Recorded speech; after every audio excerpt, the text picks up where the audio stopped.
Thank you, Mr. Speaker. I rise today to decry a tragedy that has pierced the heart of my community, a tragedy that continues to cut deeper with each passing day. Because we still don't know what happened, we still have no answers. All we know is that one of our very best, one of our brightest, is dead. Our hearts are broken, and we demand answers.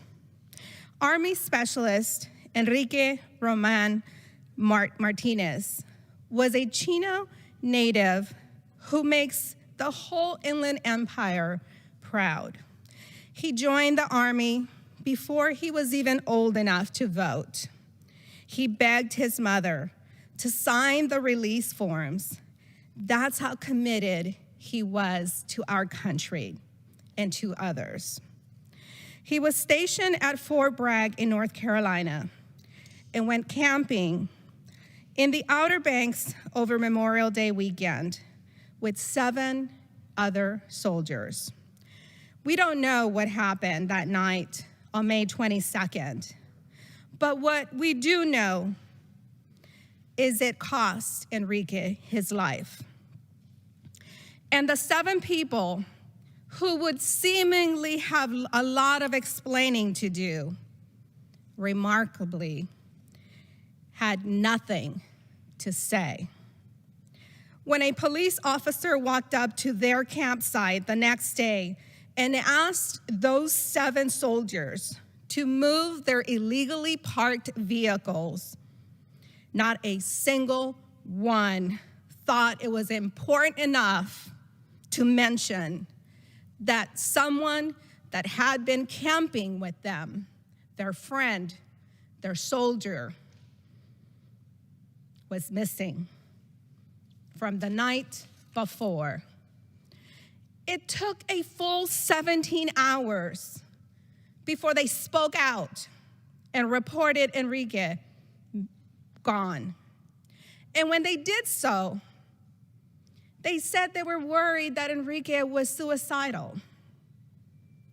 It is hard for me to imagine why anyone would hesitate to tell a police officer that their fellow camper, their friend, their soldier was missing if they thought he was suicidal. A week later, Specialist Roman-Martinez remains were found washed ashore not far away. The question of whether or not he was suicidal was settled by the simple fact that they only found his severed head. His head. That's it. He was just 21 years old. He had just started out in life. He had dedicated his few short years as an adult to a cause much greater than himself. He was only 3 months away from completing his duty and coming home as a veteran. Someone like that deserves better than this. His family deserves better for the son and brother that they've loved and lost.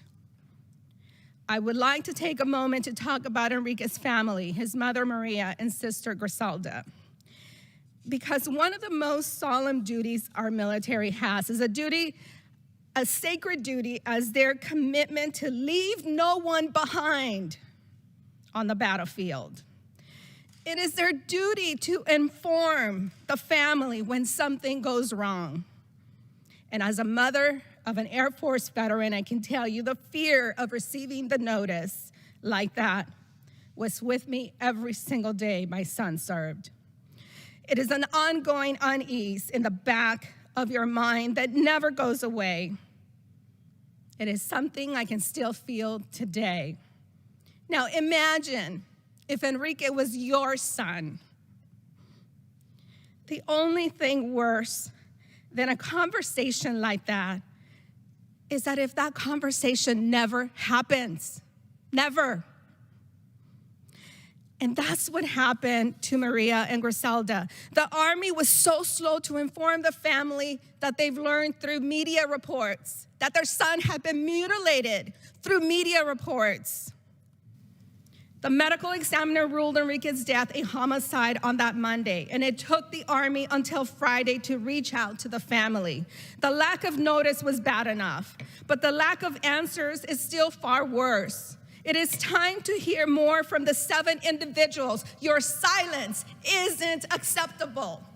It is time to hear from the community in North Carolina. If you know something, say something. As a mother, I plead with you. If it was your son, if you are the mother of one of those 7 young soldiers, male or female, say something. Talk to your son or daughter and demand that they speak out. Lawyering up is not enough. Lawyering up is not enough.